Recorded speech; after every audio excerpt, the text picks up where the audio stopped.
Hello guys, I just want to show this differentiation of like the Lord using the phrase David thy father or David my servant.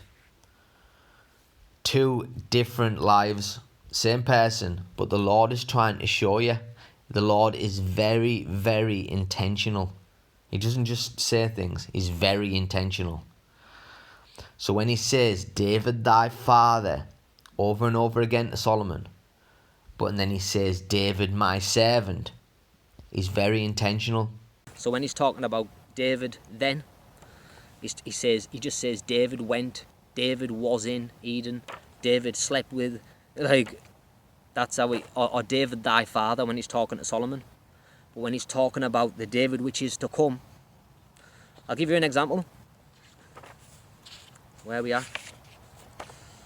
Yeah. Right. So he goes, David was in Edom, 1 Kings, David slept with, David slew them, David his father, David, and then he says this further on, David my servant. And whenever he says David my servant, he's talking about this future David. So my servant, but he shall have one tribe for David my servant's sake. So he literally says here, look, this is how you know the two different people, two different lives, but the same person. Watch. He says in 1 Kings 11 and 12,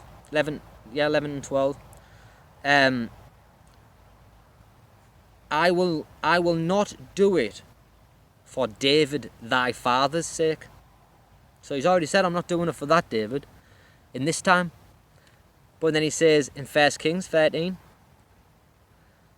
but I will give one tribe to thy son for David my servant's sake.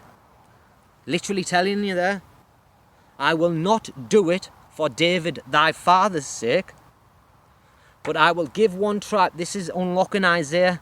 Abraham Gileadi's got it. The Jews have got it.